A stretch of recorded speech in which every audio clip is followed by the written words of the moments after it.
નમસ્કાર, આપ જોઈ રહ્યા છો CNC ગુજરાત। ડૉક્ટર બાબા સાહેબની 133મી જન્મજયંતિની ઉજવણી કરવામાં આવી।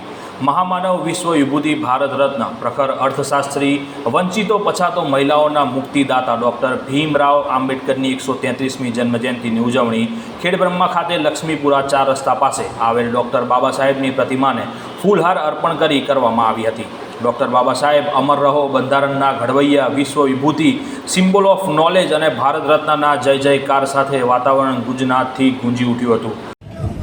બંધારણના ઘડવૈયા ડૉક્ટર બાબા સાહેબનો આજે જન્મજયંતિ છે અને જન્મજયંતિના દિવસે આપણા સાબરકાંઠા લોકસભાના ઉમેદવાર શોભનાબેન બારૈયા સૌની કૃપાથી અને બાબા સાહેબના દિવ્ય આત્માના આશીષથી અને દેશના વડાપ્રધાન માન્ય નરેન્દ્રભાઈ મોદીના નેતૃત્વમાં આ ચૂંટણી પ્રચાર થઈ રહ્યો છે અને ફરીથી ત્રીજી વખત નરેન્દ્રભાઈ દેશના વડાપ્રધાન બનીને દેશનું નેતૃત્વ કરવા જઈ રહ્યા છે તેના હાથ મજબૂત કરવા માટે શોભનાબેન શ્રી ગણેશ કરી રહ્યા છે। ત્યારે શોભનાબેન સાબરકાંઠા જિલ્લામાં ભવ્ય વિજેતા મેળવવાના છે એ આપના માધ્યમથી પણ આપણે ભવ્ય વિજેતા માટે આશીષ પાઠવીએ છીએ। ધન્યવાદ।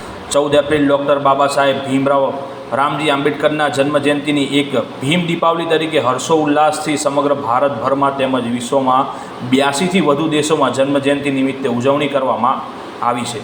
સાબરકાંઠા લોકસભાના ઉમેદવાર શોભનાબેન બારૈયા, રાજ્યસભા સાંસદ રમીલાબેન બારા, પૂર્વ ધારાસભ્ય અશ્વિનભાઈ કોટવાલ, પૂર્વ સાબરકાંઠા જિલ્લા પંચાયત પ્રમુખ ધીરુભાઈ પટેલ, ભારતીય જનતા પાર્ટીના જિલ્લાના તેમજ તાલુકા અને શહેરના તમામ હોદ્દેદારો, પદાધિકારીઓ તેમજ ખેડબ્રહ્મા નગરજનો, પત્રકારો ઉપસ્થિત રહી જન્મજયંતિ નિમિત્તે પુષ્પાંજલિ અર્પણ કરી આતશબાજી કરવામાં આવી હતી।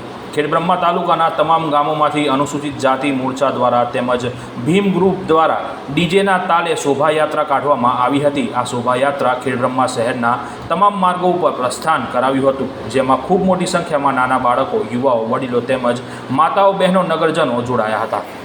સાબરકાંઠા જિલ્લામાં વડાલી ઈડર ખાતે પણ શોભાયાત્રા સાથે ભવ્ય ઉજવણી કરવામાં આવી હતી। રિપોર્ટર ધીરુભાઈ, ખેડબ્રહ્મા।